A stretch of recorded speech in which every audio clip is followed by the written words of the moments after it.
Okay, we're doing Course in Miracles. We're on chapter 23. We're actually at the end of the chapter, and this section is called Above the Battleground, section 4. It's actually a shorter chapter. Do not remain in conflict, for there is no war without attack. The fear of God is fear of life and not of death. Yet he remains the only place of safety. In him is no attack, and no illusion in any form stalks heaven. Heaven is wholly true. No difference enters, and what is all the same cannot conflict. You are not asked to fight against your wish to murder, but you are asked to realize the form it takes conceals the same intent. And it is this you fear and not the form. What is not love is murder. What is not loving must be an attack. Every illusion is an assault on truth, and everyone does violence to the idea of love because it seems to be of equal truth. What can be equal to the truth yet different? Murder and love are incompatible. Yet if they both are true, then must they be the same and indistinguishable from one another. So will they be to those who see God's Son a body. For it is not the body that is like the Son's creator, and what is lifeless cannot be the Son of life. How can a body be extended to hold the universe? Can it create and be what it creates? And can it offer its creations all that it is and never suffer loss? God does not share his function with the body. He gave the function to create unto his Son because it is his own. It is not sinful to believe the function of the Son is murder, but it is insanity. What is the same can have no different function. Creation is the means for God's extension, and what is his must be his Son's as well. Either the Father and the Son are murderers, or neither is. Life makes not death, creating life itself, like itself. The lovely light of your relationship is like the love of God. It cannot yet assume the holy function God gave his Son, for your forgiveness of your brother is not complete as yet, and so it cannot be extended to all creation. Each form of murder and attack that still attracts you and that you do not recognize for what it is limits the healing and the miracles you have the power to extend to all. Yet does the Holy Spirit understand how to increase your little gifts and make them mighty. Also, he understands how your relationship is raised above the battleground, in it no more. This is your part, to realize that murder in any form is not your will. The overlooking of the battleground is now your purpose. Be lifted up, and from a higher place look down upon it. From there will your perspective be quite different. Here in the midst of it, it does seem real. Here you have chosen to be part of it. Here murder is your choice. Yet from above, the choice is miracles instead of murder. And the perspective coming from this choice shows you the battle is not real and easily escaped. Bodies may battle, but the clash of forms is meaningless, and is over when you realize it never was begun. How can a battle be perceived as nothingness when you engage in it? How can the truth of miracles be recognized if murder is your choice? When the temptation to attack rises to make your mind darken and murderous, remember you can see the battle from above. Even in forms you do not recognize, the signs you know. There is a stab of pain, a twinge of guilt, and above all, a loss of peace. This you know well. When they occur, leave not your place on high, but quickly choose a miracle instead of murder. And God himself and all the lights of heaven will gently lean to you and hold you up. For you have chosen to remain where he would have you, and no illusion can attack the peace of God together with his Son. See no one from the battleground, for there you look on him from nowhere. You have no reference point from where to look, where meaning can be given what you see. For only bodies could attack and murder, and if this is your purpose, then you must be one with them. Only a purpose unifies, and those who share a purpose have a mind as one. The body has no purpose of itself and must be solitary. From below, it cannot be surmounted. From above, the limits it exerts on those in battle still are gone and not perceived. The body stands between the Father and the heaven he created for his Son, because it has no purpose. Think what is given those who share their Father's purpose and who know that it is theirs. They want for nothing. Sorrow of any kind is inconceivable. Only the light they love is in awareness, and only love shines upon them forever. It is their past, their present, and their future, always the same, eternally complete and wholly shared. They know it is impossible their happiness could ever suffer change of any kind. Perhaps you think the Battleground can offer something you can win. Can it be anything that offers you a perfect calmness and a sense of love so deep and quiet that no touch of doubt can ever mar your certainty, and that will last forever? Those with the strength of God in their awareness could never think of battle. What could they gain but loss of their perfection? For everything fought for on the battleground is of the body, something it seems to offer or to own. No one who knows that he has everything could seek for limitation, nor could he value the body's offerings. The senselessness of conquest is quite apparent from the quiet sphere above the battleground. What can conflict with everything? And what is there that offers less, yet could be wanted more? Who, with the love of God upholding him, could find the choice of miracles or murder hard to make? The section is called Above the Battleground. It's the last section of this chapter, which is called The War Against Yourself. Miracles or murder is the choice. You might have noticed that Jesus asked a lot of questions throughout the course. Most of them are rhetorical.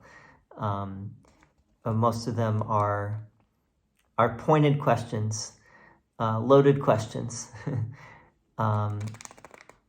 that it should be clear what the answer is, but putting all of this into practice is the hard part. The words are easy, and most of the time we can give our assent to words. We're like, yeah, right, I know that, that's right. Sure, no problem, I got this.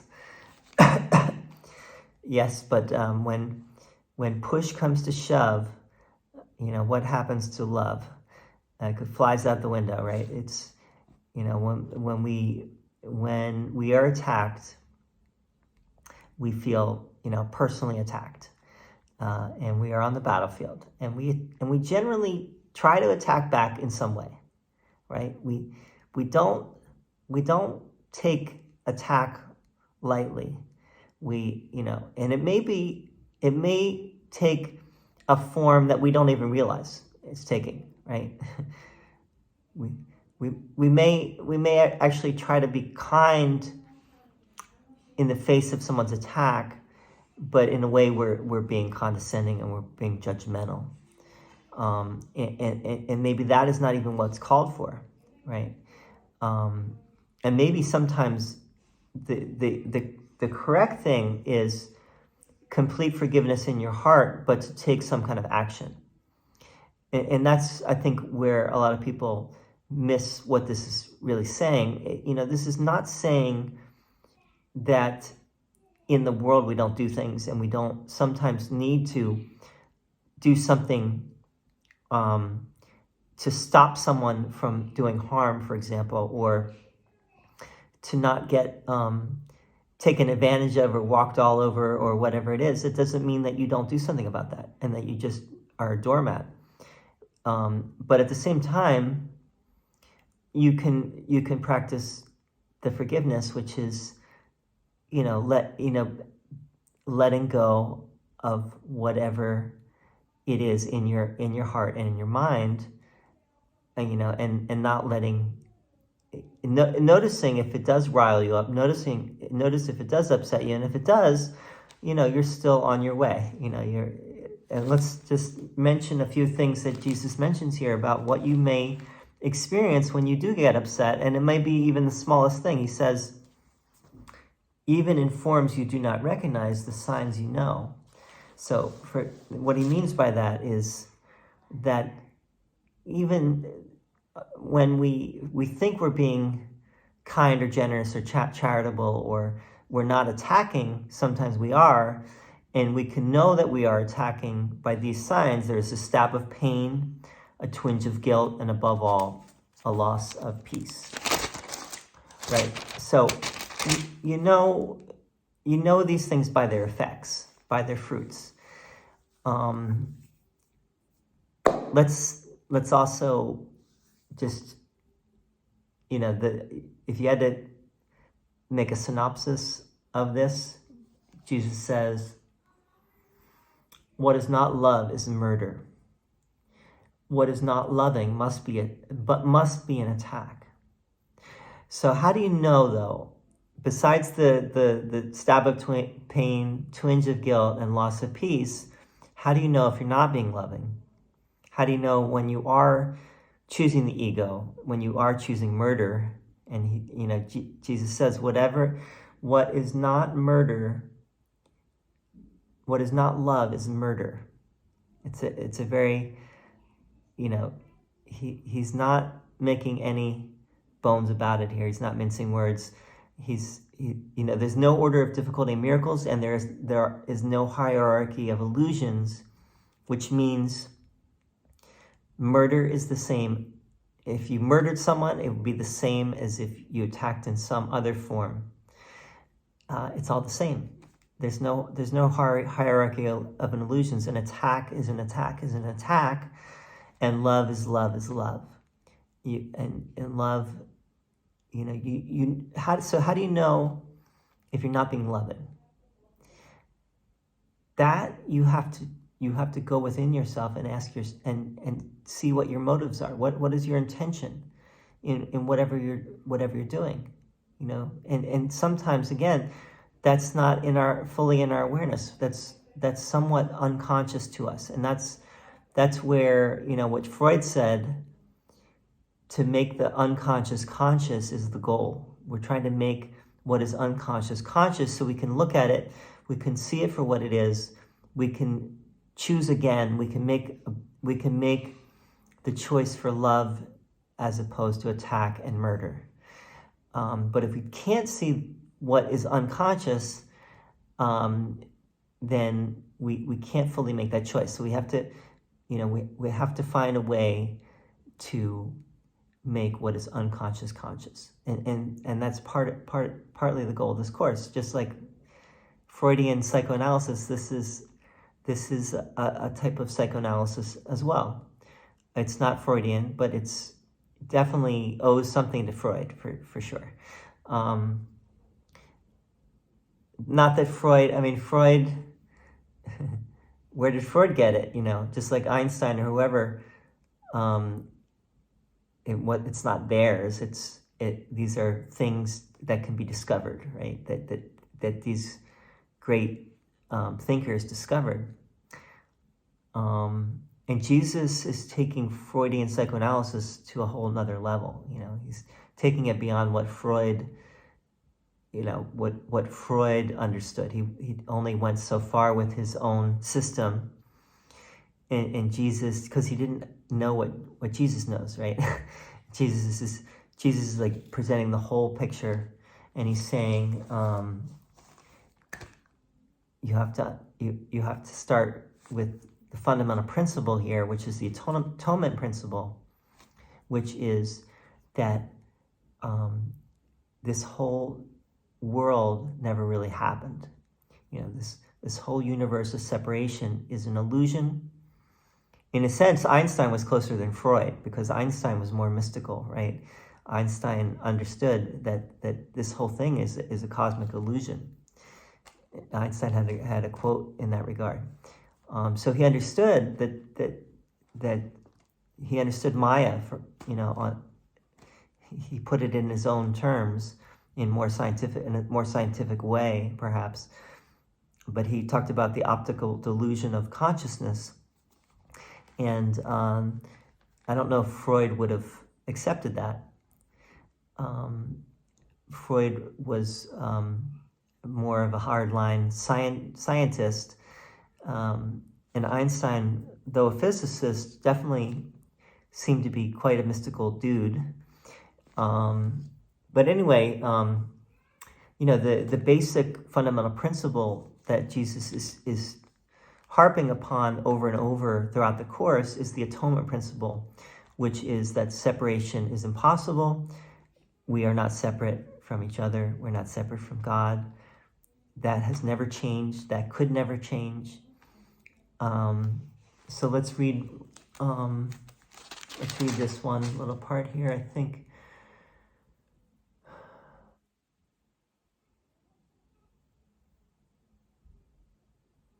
See no one from the battleground, for there you look on him from nowhere. You have no reference point from where to look, where meaning can be given what you see. For only bodies could attack and murder, and if this is your purpose, then you must be one with them. Only a purpose unifies, and those who share a purpose have a mind as one. The body has no purpose of itself. It must be solitary. From below, it cannot be surmounted. From above, the limits it exerts on those in battle still are gone and not perceived. The body stands between the Father and the heaven he created for his Son, because it has no purpose. Again, the other part of this is to get beyond the body, right? Go beyond the body. There is resonance here with the Bhagavad Gita.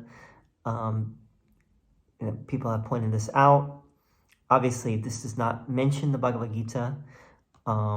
Is there any reference in the course to the Bhagavad Gita? I believe that there is some kind of echoes, just like there's echoes to Plato and other great thinkers of the past, Shakespeare.